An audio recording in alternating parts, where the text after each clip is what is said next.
हरे कृष्णा माता जी। हरे कृष्णा। आप लोगों को आवाज आ रही है, सुन पा रहे हैं? जी जी माता जी आ गई है बस। हरे कृष्णा। आप सभी लोगों का स्वागत है आज के सत्र में। पहले मंगलाचरण से आरंभ करेंगे। ओम अज्ञानतिमिरान्धस्य ज्ञानाञ्जनशलाकया चक्षुरुन्मीलितं येन तस्मै श्रीगुरुवे नमः।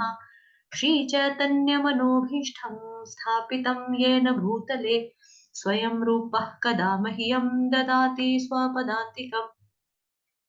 वन्देऽहं श्रीगुरुः श्रीयुतपदकमलं श्रीगुरुन् वैष्णवांश्च श्रीरूपं साग्रजातं सहगण रघुनाथान्वितं तं सजीवम् साद्वैतं सावधूतं परिजनसहितं कृष्णचैतन्यदेवं श्रीराधाकृष्णपादान् सहगण ललिता श्रीविशाखान्वितांश्च नमः ॐ विष्णुपादाय कृष्णप्रेष्ठाय भूतले श्रीमते भक्ति वेदांत स्वामिनिति नामिने नमस्ते सारस्वते देवे गौरवाणी प्रचारिणे निर्विशेष शून्यवादी पाश्चात्य देशतारिणे नमो महावदन्याय कृष्ण प्रेम प्रदायते कृष्णाय कृष्ण चैतन्य नामने गौरविषे नमः।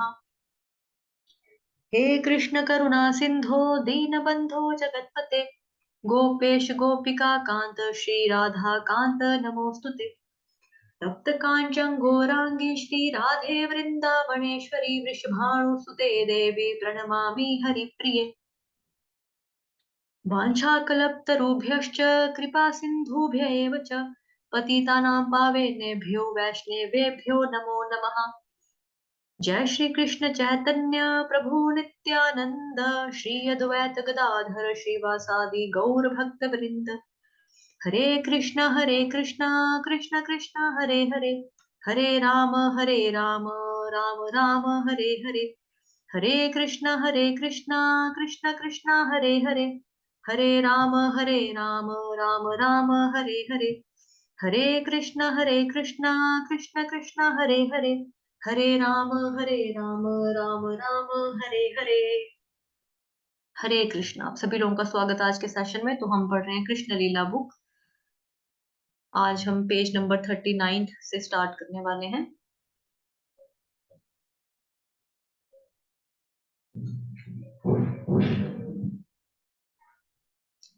एक समय योगिक शक्ति वाला त्रिनावत नामक दानव एक तूफान के रूप में वृंदावन आया और भगवान श्री कृष्ण को मारने हेतु ऊपर आकाश में ले गया।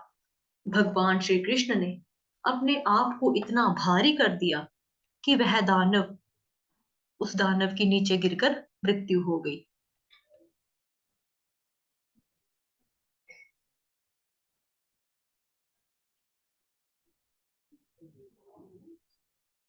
तो जैसा कि हम जानते हैं, जो हमने पिछली कक्षा पिछले सत्र में हमने पढ़ा था, देखा था कि कृष्ण भगवान का प्राकट्य होता है तो वह नंद बाबा के घर पहुंच जाते हैं। ठीक।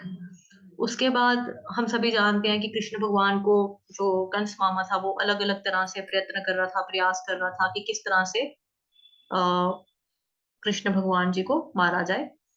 तो तरह तरह के दैत्य, हमेशा अलग अलग दैत्यों को भेजता था। तो ऐसे ही क्या हुआ, एक बार एक दैत्य आया जिसका नाम था त्रिनावत। त्रिनावत नाम था। वो एक तूफान के रूप में वृंदावन आया। तो जैसा कि आप तस्वीर में भी देख सकते हैं कि इसके आगे पीछे एक तरह का स्टॉर्म जैसा है। देखो यहाँ पे धुआं धुआं, मिट्टी, धुआं। तो तूफान की डस्ट के रूप में ये जिस जैसे हम देख पा रहे हैं, यहाँ पे ये द्वार के नीचे नगरी है, गांव। तो ये ऐसे वो पहुंच जाता है। तो कृष्ण भगवान क्या करते हैं, अपने शरीर को भारा कर लेते हैं और इतना भारा कर लेते हैं कि जब वो गोद में उठाता है कृष्ण भगवान को तो दानव की दबकर नीचे गिरकर जो होती है वो मृत्यु हो जाती है। उसके बाद यहाँ पर भगवान श्री कृष्ण के प्रथम जन्मदिन पर श्रीमती यशोदा और नंद महाराज ने पुनः उत्सव किया। भारतवर्ष में आज भी यह वर्ष, हर वर्ष जन्माष्टमी के दिन यह उत्सव मनाया जाता है। ठीक है। तो हम सब जानते हैं कि जन्माष्टमी को हम मानते हैं कि कृष्ण भगवान का इस दिन प्राकट्य हुआ था। तो भगवान कृष्ण का फर्स्ट बर्थडे सेलिब्रेशन उनके प्राकट्य के बाद 1 साल के बाद जो माता यशोदा और नंद महाराज के घर पर किया जाता है, उनके द्वारा किया जाता है, वो मनाते हैं। उसके बाद ये जस्ट अभी हमने खत्म ही किया है। हाँ, दामोदर लीला में आपने पढ़ा होगा, श्रवण किया था इस कथा का पूरा, दामोदराष्टकम में। एक बार माता यशोदा जी ने कृष्ण तथा बलराम को माखन की चोरी करते पकड़ लिया। कृष्ण ओखली को उलट कर कर उस पर खड़े थे और बंदरों को माखन बांट रहे थे। बलराम एक खंबे के पीछे खड़े थे। जैसा कि हम देख सकते हैं, ये बंदरों को माखन लुटा रहे हैं। ये बंदर, ये कृष्ण भगवान यहाँ चढ़े हैं, ओखली को उल्टा कर कर बलराम भगवान छिप कर देख रहे हैं। और इस लीला के बारे में तो हमने काफी डिटेल में, डीप वे में 9 दिन कथा लगातार की है।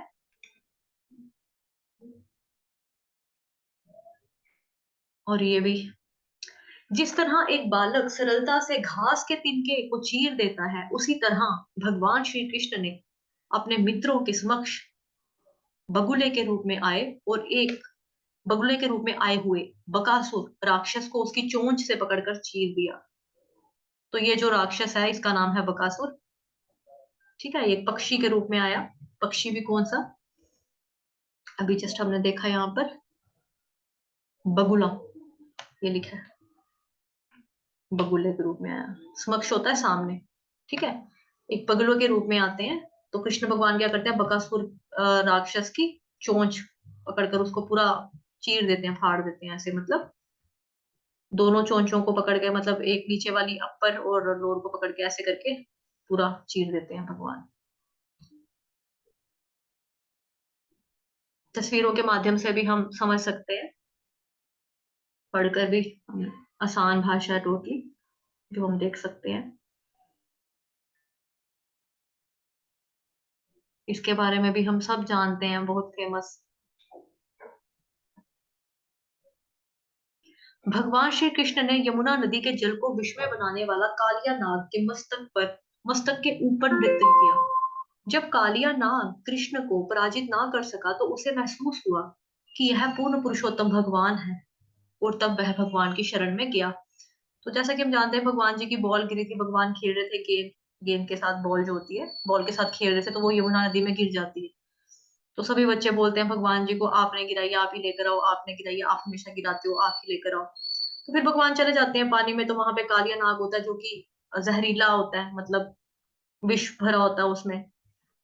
तो भगवान उसके सिर के ऊपर डांस करते हैं पूरा, मतलब उसको फोरहेड पे, मतलब जो दिखने में, मतलब आपको लग रहा है कि एक तरह का शेष नाग है, कालिया नाग था बेसिकली। तो भगवान को वो, भगवान से जीत ना सका इस झगड़े में। फिर उसको महसूस होता है कि मतलब कि ये छोटा सा बच्चा मुझे नहीं हरा पा रहा, तो दैट मीन्स कि ये पूर्ण पुरुषोत्तम भगवान ही है। फिर वो सरेंडर करता है अपने आप को। तो फिर भगवान जी की शरण में चले जाते हैं, तो फिर भगवान उसको भेज देते हैं। तो यहाँ से हमें पता लग रहा है कि अगर कोई भगवान की शरण में जाता है, भले ही वो बुरी भावना वाला व्यक्ति हो, लेकिन भगवान के प्रति समर्पण करने के बाद भगवान माफ भी कर देते हैं। और जो कहना, मतलब टोटली नहीं मानता, उसका वध भी कर देते हैं। जो समझाने पे समझ जाता है, उसको भगवान माफ भी कर देते हैं। कृष्ण ने जब मिट्टी मिट्टी खाई कि नहीं, यह जानने के लिए जब यशोदा मैया ने कृष्ण के मुख में देखा, तो उनको मुख में समस्त ब्रह्मांडों के दर्शन हुए। समस्त ब्रह्मांड भगवान से ही प्रकट होते हैं और उन्हीं में समाये हुए हैं। तो जैसा कि हम सब जानते हैं, इस कथा के बारे में भी हम सब ने श्रवण किया है, देखा है, पढ़ा है, सुना है आचार्यों के मुंह से बहुत बार। तो जब कृष्ण लल्ला मिट्टी खाते हैं, तो मैया उनको बोलती हैं, मुंह दिखाओ अपना, आ करो। तो जब भगवान मुंह खोलते हैं, आ करते हैं, तो उसमें पूरा ब्रह्मांड माता यशोदा को दिखाई देता है। और माता यशोदा थोड़ा सा फेंट भी हो जाते हैं उस वक्त, ये क्या देख लिया मैंने। फिर भगवान उनको जब जगाते हैं, मैया मैया बोलकर उनकी स्मृति भी एकदम से कर देते हैं, कि उनको भूल भी जाता है कि क्या देखा। फिर यहाँ पर एक और कथा है, देखते हैं इसमें भी। कृष्ण तथा बलराम धेनुकासुर के मित्रों की पिछली टांगे पकड़कर चारों ओर घुमा देते। इस प्रकार उन्होंने सबों को वृक्षों के ऊपर फेंक फेंक कर उनका वध किया। तो एक अलग असुर आया, जिसका नाम था धनकासुर, धेनुकासुर। उसका भी वध दोनों भाइयों ने, कृष्ण और बलराम जी ने ऐसे कर दिया।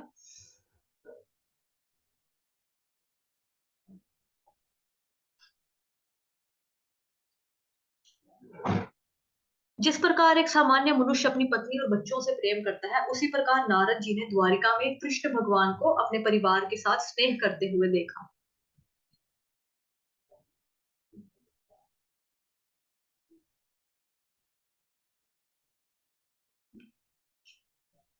यहाँ पर एक और, जब जरासंध नीचे गिरा, तब भीमसेन ने तुरंत ही उसका एक पैर धरती के साथ दबाया और दूसरे पैर को अपने दोनों हाथों से पकड़ करके उसके शरीर के दो टुकड़ों में विभाजित कर दिया।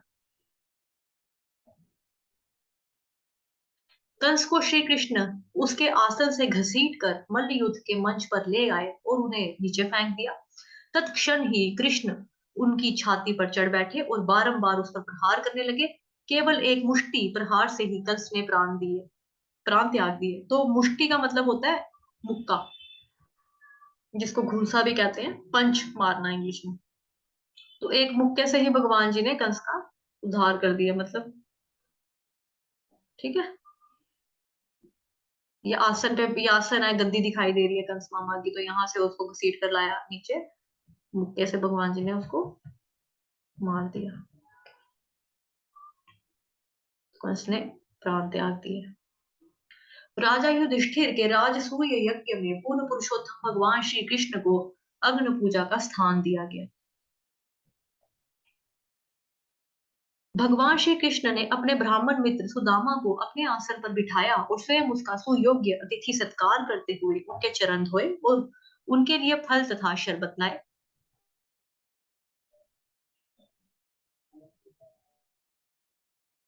ठीक है, ओके। यहाँ पे ये भगवान श्री कृष्ण का द्वारिका में आगमन, उसका तस्वीर है ये। भगवान श्री कृष्ण के सारे जलाशय मधुर स्वरों में गूंजते हुए हंस, सारस इत्यादि से लेश थे। वहां भगवान श्री कृष्ण अपनी रानियों के साथ जल क्रीड़ाओं का आनंद लेते थे। और आत्मा देहांतर करता है। देखो ना, कितनी सतर्कता से पौधे का क्रीड़ा एक टहनी से दूसरे में जाता है। इसी प्रकार जब उच्च अधिकारी यह निर्णय लेते हैं कि अगला शरीर कैसा हो, तो जीव अपना शरीर बदल देता है। जब तक एक जीव इस भौतिक संसार में बंध रहता है, तब तक उसे एक के बाद दूसरा भौतिक शरीर ग्रहण करना होगा।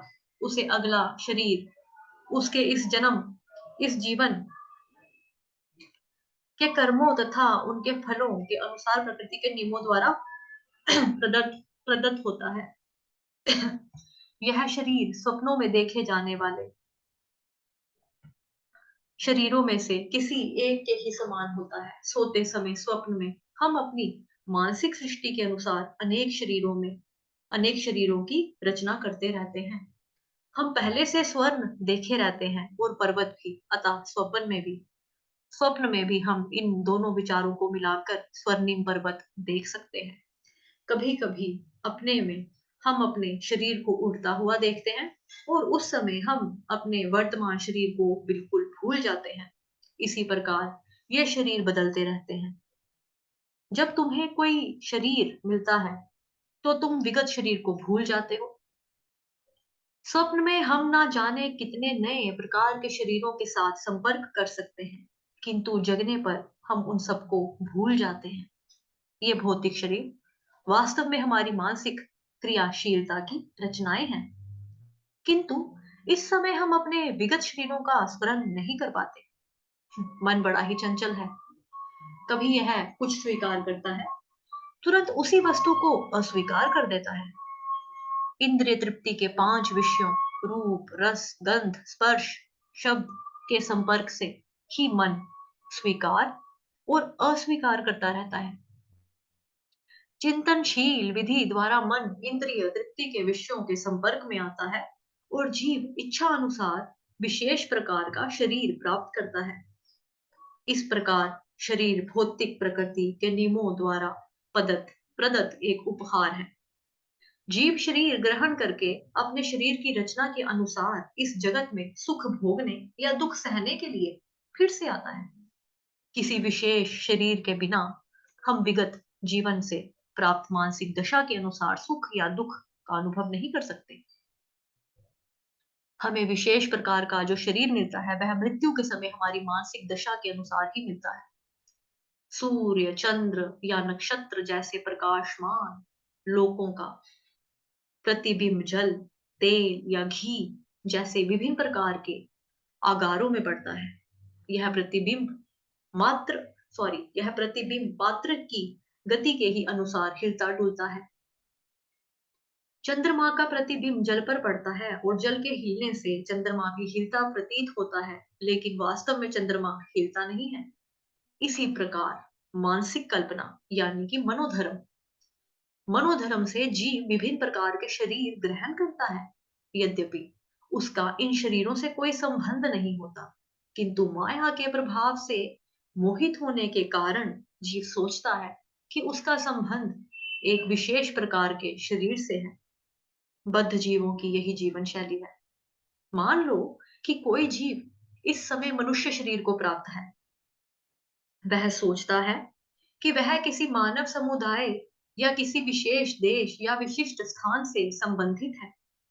वह अपनी पहचान उसी रूप में करता है और व्यर्थ ही दूसरे शरीर की तैयारी में जुट जाता है, जिसकी आवश्यकता नहीं रहती।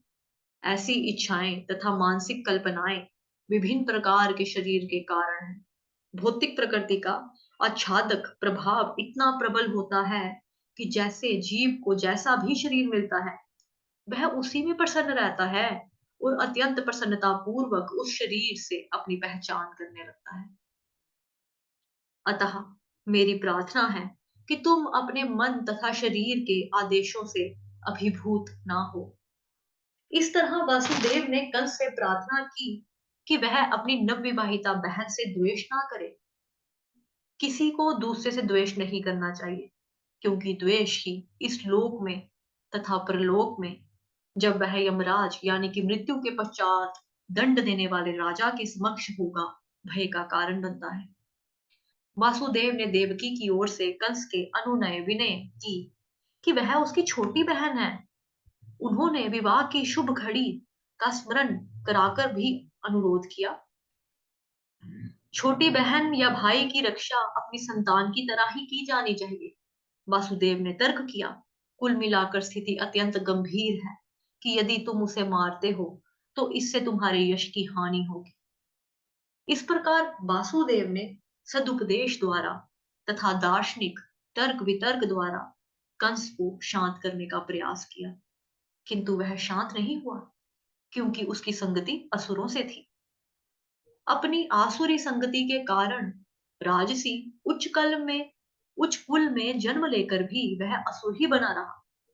असुर कभी किसी सदुपदेश की परवाह नहीं करता। वह प्रतिबद्ध चोर की तरह होता है।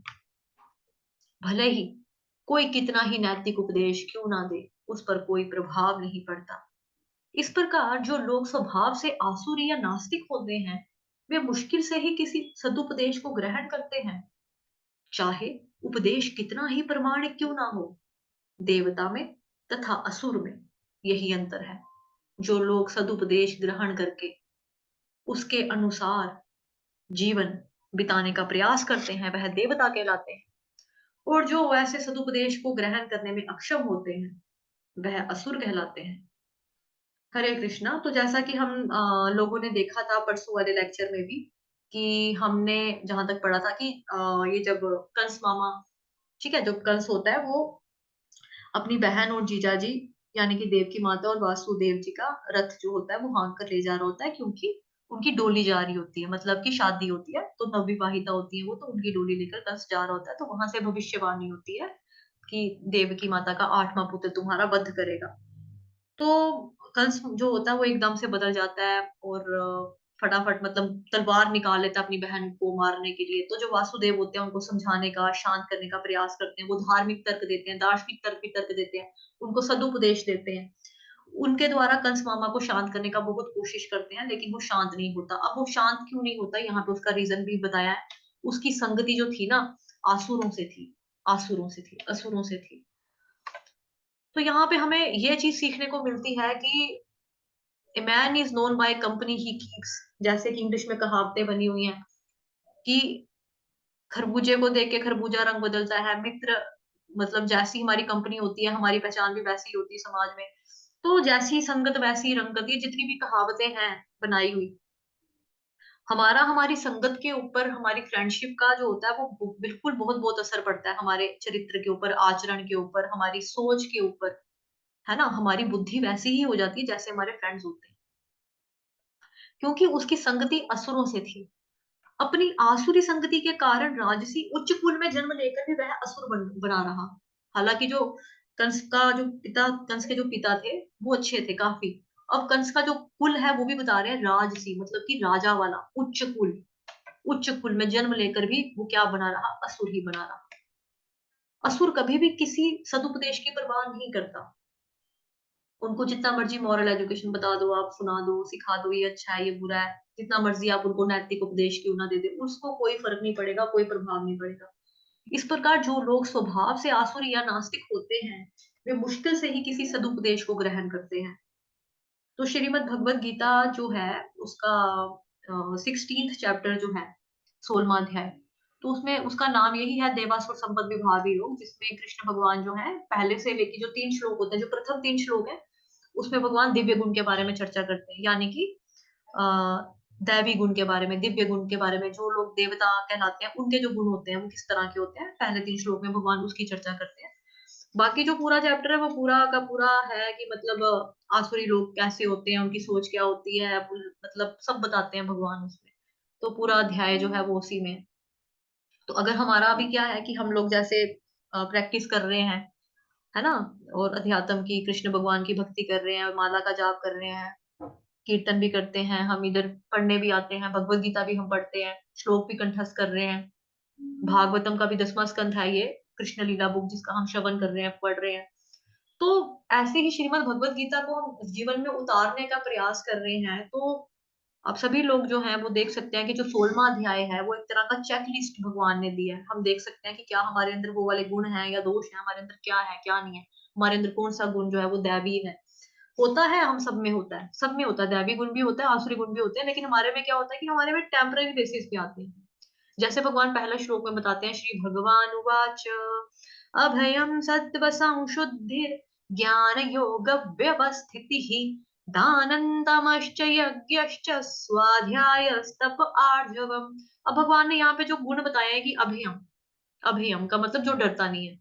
तो हो सकता है हमारे अंदर ये अभयम वाला जो गुण है, अभय वाला, कि हमें डरना लगे, हमारे में टेम्पररी बेसिस पे ही आता हो, बाद में चला जाता है। लेकिन ये वाला जो गुण है अभयम, ये वो वाला गुण है कि जो कभी भी समाप्त ना हो, परमानेंट वे में रहे। मतलब नहीं डरना तो किसी भी चीज से नहीं डरना, अपने घर वालों की मृत्यु से, अपना प्रॉपर्टी के लॉस से, बिजनेस के ठप हो जाने से, किसी भी चीज से आपको डर नहीं लगना चाहिए।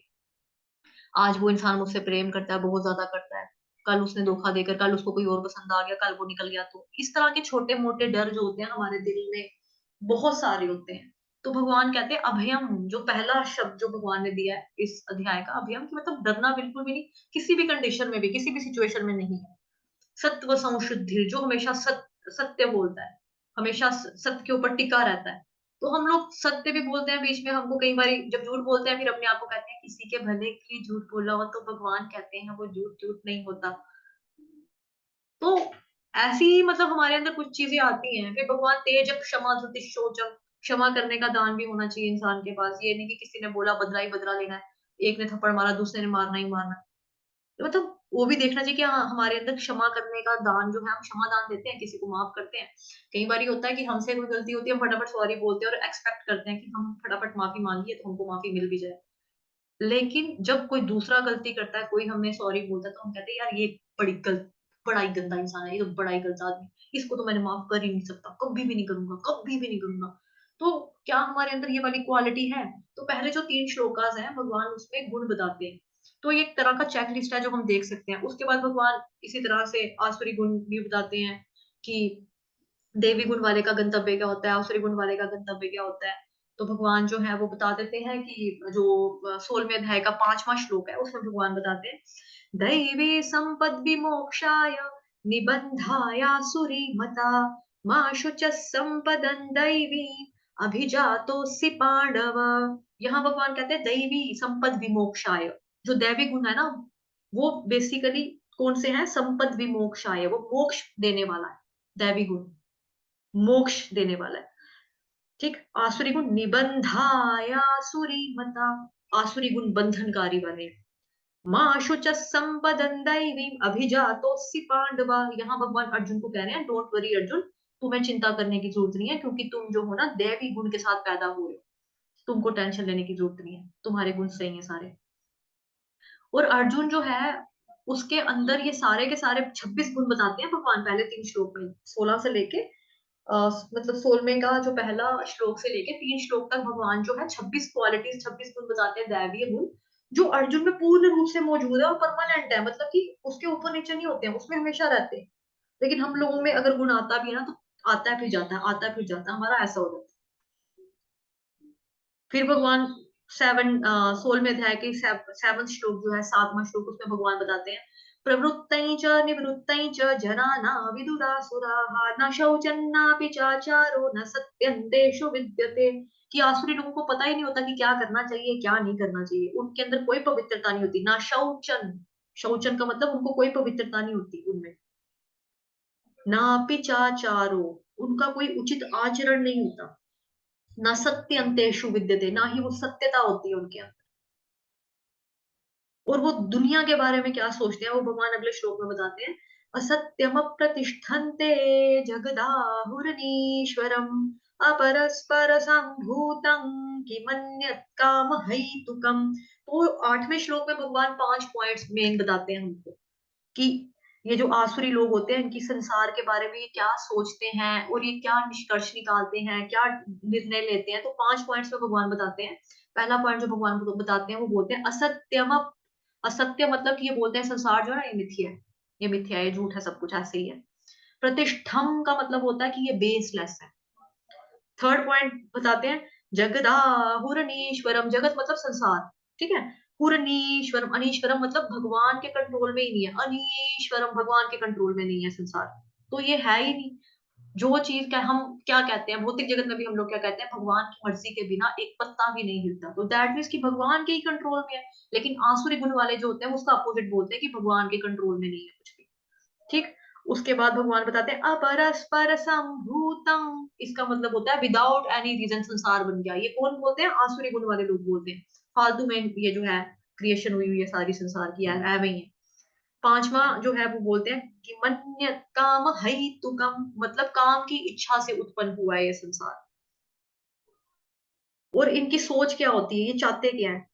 एतां दृष्टिमवष्टभ्य, ये भगवान हमें 9th श्लोक में बताते हैं 16.9 में, एतां दृष्टिमवष्टभ्य नष्टात्मानोऽल्पबुद्धयः प्रभवन्त्युग्रकर्माणः क्षयाय जगतो हिताः। तो इस श्लोक में 9th श्लोक में भगवान जी हमको बताते हैं कि आसुरी लोग जो होते हैं ना वो मतलब नष्टात्मानो अल्प बुद्धयः, उनकी बुद्धि नष्ट हुई होती है, अल्प बुद्धि, नष्टात्मानो अल्प बुद्धयः, अल्प बुद्धि के लोग होते हैं, ब्रेनलेस होते हैं, उनको दिमाग बहुत कम होता है, उनका आत्मज्ञान जो है वो एक्चुअली खो चुका होता है, खो जाता है उनका आत्मज्ञान। और वो क्या करते हैं? प्रभवन्त्य उग्र कर्माणः क्षयाय जगतो हिताः, क्षयाय जगतो हिताः, जगत का संसार का विनाश करने के लिए गंदे से गंदे भयानक से भयानक गलत गलत काम करेंगे, वो समाज में कियोस फैलाएंगे, गंदगी फैलाएंगे, चाहे किसी भी वे में वो करें। आसुरी गुण जो लोग हैं वो किसी भी वे में कर सकते हैं। मान लो एग्जाम्पल के तौर पर कि स्मगलिंग करेंगे, स्मगलिंग किसकी करेंगे? चलो जी, यंग जनरेशन है, छोटे छोटे बच्चे हैं, जवान जवान लड़के लड़कियां, इनको ड्रग्स की आदत लगा देंगे, नशा देना शुरू कर देंगे, हथियारों की स्मगलिंग करेंगे यहाँ से वहां, ठीक।